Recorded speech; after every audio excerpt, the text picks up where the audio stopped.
Depois da apresentação, Martin teria listado suas objeções e declarado: essa história já não é mais minha.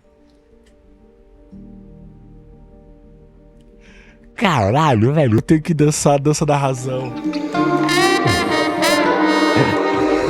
Isso aí. Luna de noche, canto por ti. Toma! Está no ar, heróis e mais. Agora a gente vai falar sobre George R.R. Martin e a sua disputa eterna com a HBO. Porra! Tony e eu já resenhamos aqui pra vocês a segunda temporada de A Casa do Dragão da mesma forma que fizemos com a primeira, e recentemente a gente já está falando da primeira temporada de O Cavaleiro dos Sete Reinos, que terá 6 episódios. Tem 2 temporadas, Elvis. Já tem 2 temporadas prontas, né? Já tem 2 temporadas então confirmada. É uma série bem mais barata que A Casa do Dragão. Eu li essa matéria aqui, Tony. Essa matéria que tá lá no The Hollywood Reporter. Peguei o trecho que tá relacionado à Casa do Dragão. Mas vamos lá, vou resumir alguma coisa da matéria aqui. Como é que começou esse problema, Antônio? Como é que começou o problema do George Martin com a Casa do Dragão, com o Ryan Condon? Esse problema, ele começa, na verdade, já na época do Game of Thrones. E o George Martin, ele fala, inclusive, que tá reescrevendo muita coisa do livro, né? Os Ventos, acho que é Os Ventos do Inverno. E tem até um próximo livro que ele vai fazer, não vão ser apenas 6 livros, parece que vão ser 7 livros. Ele não terminou, ele não concluiu a obra dele, né, cara? Não, ele tá reescrevendo muita coisa. Então na matéria fala que ele tá reescrevendo praticamente boa parte do que ele já tinha escrito nos Ventos do Inverno. Ele teve outras ideias. Talvez no meio caminho ele não nessa entrevista, mas em uma outra entrevista, Tony, ele deu uma declaração de que muita coisa vai ser diferente no livro dele do que foi na série. Personagens que estão vivos na série estão mortos no livro e continuarão mortos. Então, como ele já falou uma vez, são 2 bestas, né, criaturas diferentes, a série e o livro. Então, os problemas dele com a produção começaram claramente no final ali de Game of Thrones, onde ele, a partir da 5ª temporada, tinha saído fora. E aí, com aquela loucura que foi a última temporada e com o backlash gigantesco do fandom, como eu citei pra vocês, o George Martin ficou com medo de que a HBO não quisesse mais adaptar nada dele. Ele disse que tinha mais de 100 histórias para apresentar, 100 spin-offs para ele apresentar. E ele ficou muito triste porque ele acreditou que seria um voo de galinha. Beleza, fez muito sucesso, ele ganhou muito dinheiro, mas depois que você ganha muito dinheiro, o que autores como George Martin, pessoas que alcançam sucesso na vida querem? É o que o Tony falou, que seu nome não seja esquecido. É o que representa o Aquiles do filme, lá da Guerra de Troia. O cara tem o quê quando ele morre? Nada, Elvis. Ele só leva o legado dele, ele só leva a reputação dele. Exato. E aí, o que o cara desse pensa? Ele pensa, alguém vai ler meus livros quando vê essa série? Alguém vai ler meus livros, querer ler meus livros quando vê esse filme, essa adaptação? Alguém vai ler os meus livros? Hoje o nosso querido Tolkien não tá mais aqui, né? Pra poder reivindicar. Isso que você falou é importante, Tony. Quando você tem uma adaptação ruim, ela não aproxima o fandom da obra original. Ela afasta o fandom da obra original. Ela não leva ninguém pro original. Se levar alguém pro original é porque essa pessoa ela já é diferente. É a minoria. Essa pessoa já é diferente. Não, peraí. Isso aqui tá errado, eu vou verificar. Outras pessoas, a maioria não tá nem aí, vai dizer que porcaria de obra ruim, esse autor escreve ruim pra caramba. E vai embora. Rolou House of the Dragon. E prestem atenção, meus queridos heróis e heroínas. Eu tô com o texto aqui traduzido, eu vou ler aos poucos pra vocês. A parte que fala o seguinte: intrigas no palácio. Ao longo dos anos, o entrevistador fala, eu entrevistei Martin quase 12 de vezes. E essa frase sempre ficou na minha cabeça. A frase que ele falou é o seguinte: eu tenho ego. É aquilo que a gente estava falando, Tony. O cara quer deixar um legado. Tony, o Martin se tornou, ele se tornou um roteirista de botequim, vamos dizer assim, para um cara conhecido no mundo inteiro. Talvez o escritor mais famoso dessa época, ele e a J.K. Rowling. Goste você do Martin ou não, dê a César o que é de César. Eu acho que depois do Stephen King, a gente encontra, Sim. pelo menos os que foram... A gente tá falando dos escritores que foram reproduzidos no audiovisual, gente. Depois Não, de Stephen dessa King, era, né? Dessa É, era, dos né? A gente vivos. não tá comparando com Shakespeare, com Tolkien. Estamos falando dos vivos, né? Estamos falando dos vivos. Depois de Stephen King, que ainda tá vivo, é esses dois mesmo. Você tem razão. É isso aí. E aí a matéria continua falando assim, ó. Porque praticamente todo criador tem ego. Muitas vezes um ego enorme. Mas poucos são tão diretos sobre isso. Talvez porque o entrevistador aqui não conheceu o Tolkien, né? Não leu as cartas do Tolkien quando ele falava sobre adaptações, né? Ó, Martin, por outro lado, sempre soa brutalmente honesto e não tem medo de se mostrar vulnerável. Ele também se irrita facilmente quando sente desrespeito ou desprezo. A Warner Bros. Pode até ser dona legal de Westeros, mas aquele mundo ainda é criação dele, e é compreensível que ele queira ser respeitado e fazer parte das decisões. E aqui, meus queridos heróis e heroínas, o Martin tá totalmente certo e ele tá tendo agora uma postura que ele deveria ter tido desde a época de Game of Thrones, Tony. Porque, velho, porra, é a minha obra. Vocês estão mudando tudo da minha obra, velho. E aconteceu visivelmente agora em House of the Dragon. E aqui, eu vou até trazer a câmera pra mim, Tony, porque eu vou à forra. Eu critiquei esta merda desta segunda temporada desde o início. E vocês, meus queridos, me abandonaram. Eu tô brincando, tá? Eu sei que vocês não me abandonaram e tudo mais. Vocês ficaram assistindo criadores de conteúdo aí, vocês foram roubados. Foram roubados. Vocês foram roubados, saíram do Heróis Mais e foram cooptados por criadores de conteúdo que tem esse positividade Uma das frases que eu ouvi muito. Vocês estão se perdendo no personagem. House of the Dragon não tá lacrando nada. Não, e o grande problema é que a minha crítica não era só na lacração. Eu não tava criticando apenas a lacração, Tony. Eu tava criticando mudanças estruturais completamente importantes que foram feitas. Sim, e essas sim. mudanças estruturais destruíram a obra. Desde a primeira temporada, a gente salientou aqui, cara, tem muitos pontos aí que vão gerar um efeito borboleta e eles podem cagar na segunda temporada. E aconteceu. Tony, a matéria continua falando o seguinte: Martin também deixou outra coisa muito clara ao longo dos anos. Ele acredita que adaptações de livros, não só as dele, devem ser o mais fiel possível. Aham. Oi. De novo, Falei. caralho. Congratulations! É isso aí, cara. Mais fiel possível. Martin, não só de livro, tá? Não pega só na sua seara, não. Pega no total. Toda adaptação tem que ser a mais fiel possível, caramba.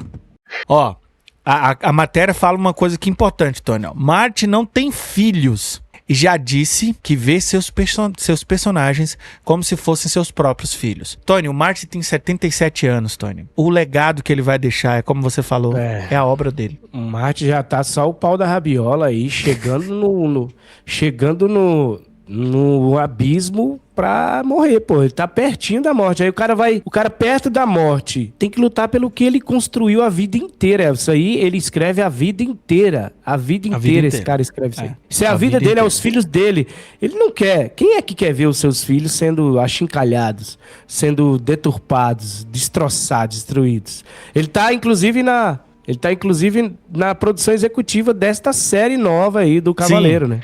Ele tava também em House of the Dragon, até ser chutado, né? Ser colocado pra fora. Ó, continuando aqui, ó. Ele fala sobre os filhos do Martin. Aí a matéria continua dizendo: se outro roteirista quer fazer uma mudança grande em um deles, ou seja, em um dos filhos, ou simplesmente apagar um personagem da história, ele quer saber o porquê.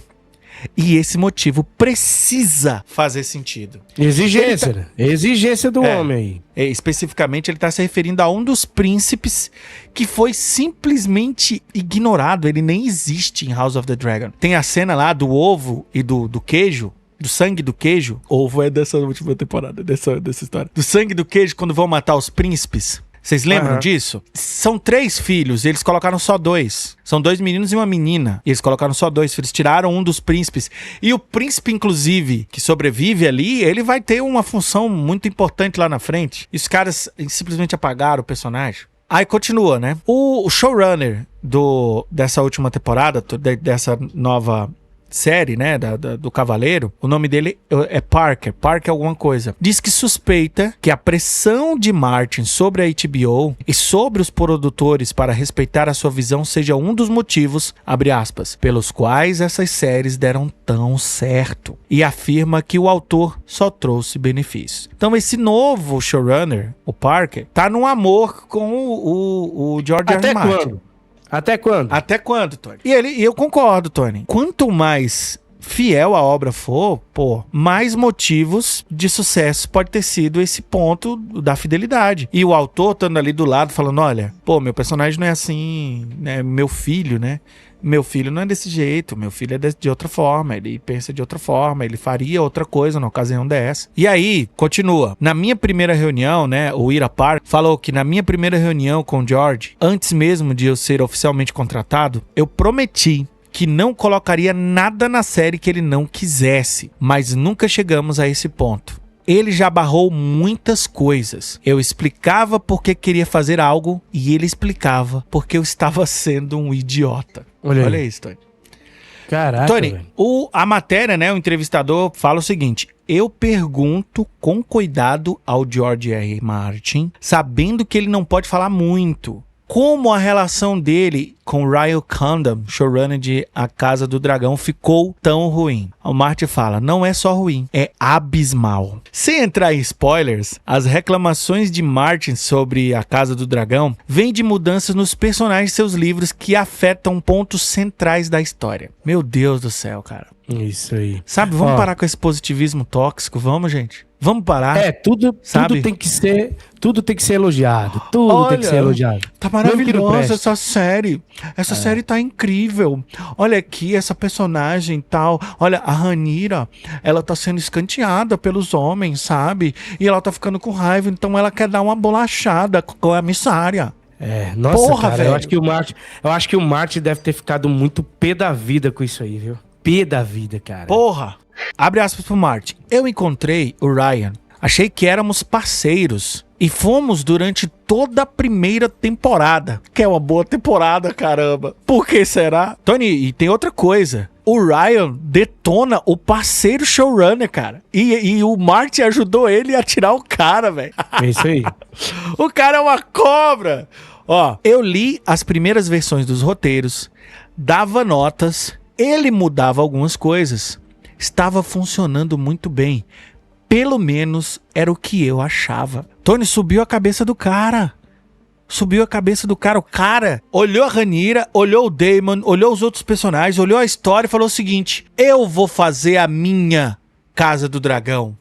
Não é? Não é o que como é o nome da showrunner do The Witcher? É a Lauren Smith. Não é o que ela falou? Existe um The Witcher pra cada um. Existe um The Witcher pra cada... Existe um The Witcher pra cada um, existe um Hobbit pra cada um. O Frodo, o meu Frodo é assim, o seu Frodo é diferente. O meu Superman, os pais dele, biológicos, o meu Superman, os pais dele são tiranos. Não existe uma esperança pros pais do Superman. Existe tirania. O Superman, ele precisava vir pra Terra pra dominar a Terra. Os pais do meu Superman são assim. By James Gunn. É isso aí. É isso aí. Mais uma alfinetada no James Gunn porque ele merece, tá? Vamos lá. Aí, ó, o Martin continua. Aí veio a segunda temporada. E basicamente ele parou de me ouvir. Eu mandava sugestões e nada acontecia. Às vezes ele explicava porque não faria. O cara só dizia assim, não vou fazer isso porque é isso. Nem dava opção. Caraca, que exposed, hein? Que filho da puta, entendeu? Aí continua. Ok, vou pensar nisso. Às vezes ele falava. E foi piorando, até que chegou num ponto em que a HBO me disse que eu deveria enviar todas as minhas notas para eles e eles repassariam para o Ryan. O Ryan ligou pra HBO e falou assim, esse velho filho da puta tá enchendo meu saco, cara. Sabe? Dá um cala-boca nele aí, dá mais dinheiro pra esse cara. A matéria continua falando. Marty diz que não pode falar mais do que isso, mas fontes afirmam que a relação entre ele e Condon piorou ainda mais e chegou ao limite durante uma chamada no Zoom com produtores das séries e executivos da HBO. O objetivo era Condon apresentar sua visão para a terceira temporada. Depois da apresentação, Marty teria listado suas objeções e declarado: essa história já não é mais minha. Caralho, velho, eu tenho que dançar a dança da razão. Isso aí. Luna de noche, canto por ti.